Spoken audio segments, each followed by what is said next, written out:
அப்பா பாஷா அவர்கள்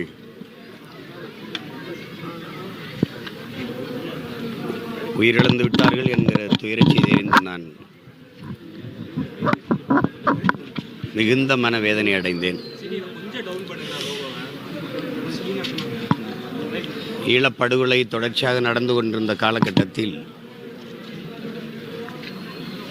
நான் பேசிய பல்வேறு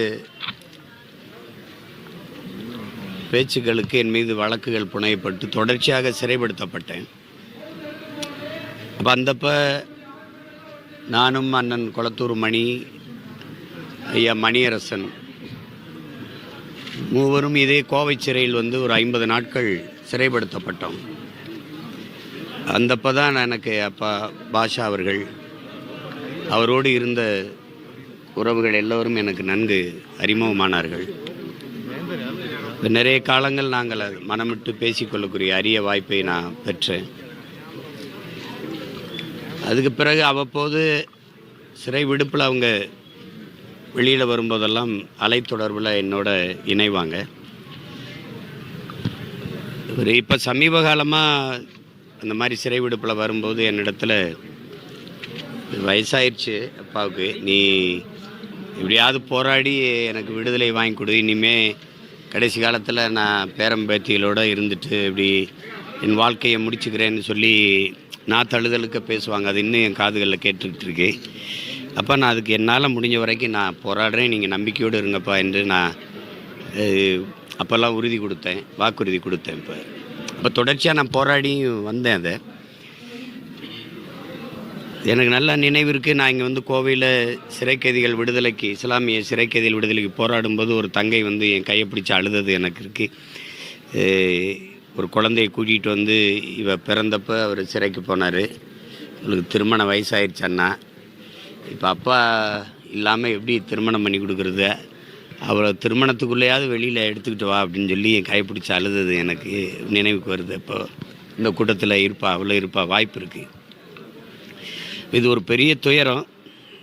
இது விடுதலை அப்படின்னு நாங்கள் கேட்டது இந்த உலகத்தை விட்டு போகிற விடுதலை இல்லை, கொடுஞ்சிறை விடுதலை தான்.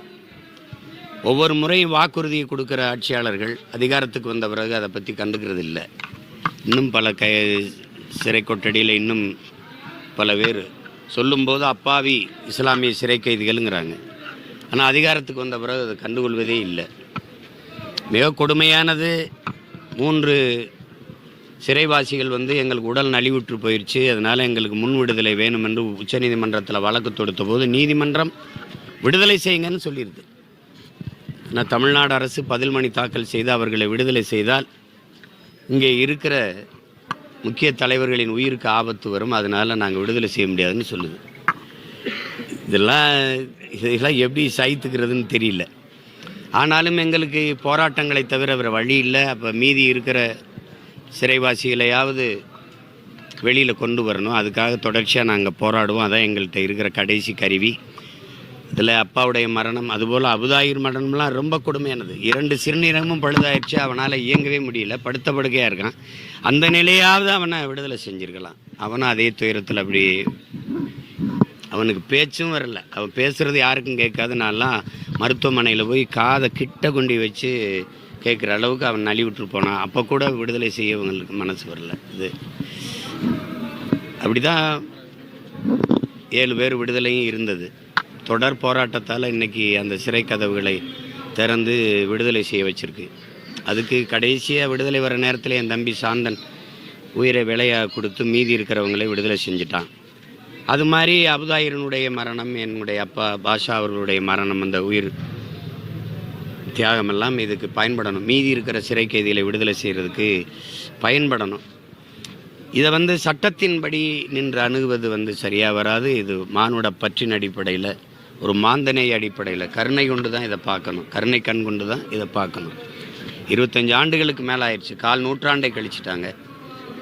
இனி போய் சிறையில் வச்சு சித்திரவதை செய்கிறது சரியாக இருக்காதுங்கிறது தான் என்னுடைய கருத்து.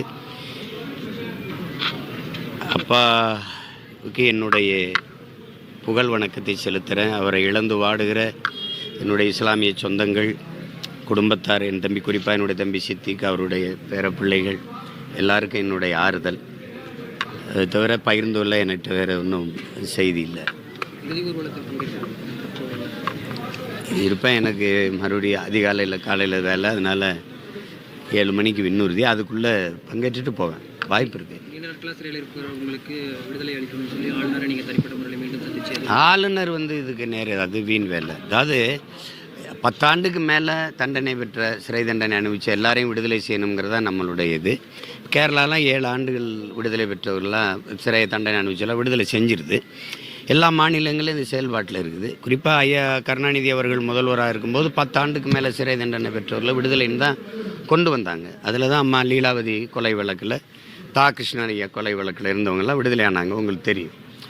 ஆனால் அவங்க என்ன ஒரு சட்ட வரைவு கொண்டு வந்துடுறாங்கன்னா, ராஜீவ் கொலை குற்றவாளிகளுக்கும் இஸ்லாமிய சிறை கைதிகளுக்கு இது பொருந்தாதுன்னு ஒரு விதியை சேர்த்துடுறாங்க. சொல்கிறது உங்களுக்கு விளங்குதுன்னு நினைக்கிறேன். அதனால் அது பெருஞ்சிக்கலாக இருக்குது. அப்போ அந்த சட்டத்தையும் தகர்த்து நாங்கள் போகணும். இப்போ ஆளுநர் உங்களுக்கு தெரியும், பிஜேபிக்கு ஒரே கொள்கை நிலைப்பாடு தான்.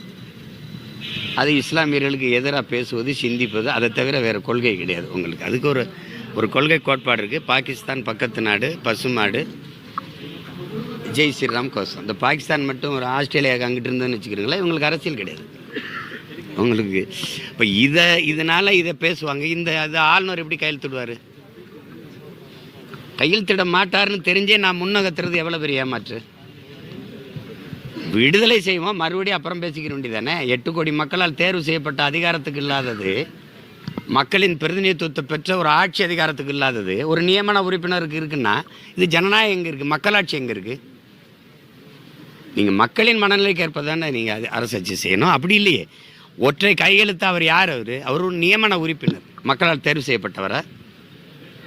அப்போ அவருக்கு எல்லா அதிகாரம் இருக்குன்னா அப்போ தேர்தல் எதுக்கு? அப்புறம் மக்களாட்சிங்கிற வார்த்தை எது இருக்குது? அப்போ ஜனநாயகங்கிற சொல்லுது இருக்குது. அப்போல்லாம் எதுக்குது?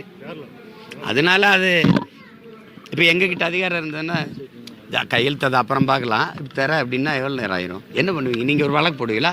சரி, அந்த வழக்கை எதிர்கொண்டுட்டு போகிறோம், அவ்வளோதானே. அது நினைக்கணும், அதுக்கு ஒரு நோக்கம் இருக்கணும். அது இல்லை. இப்போ அதை பேசி பயன் இல்லை. நன்றி.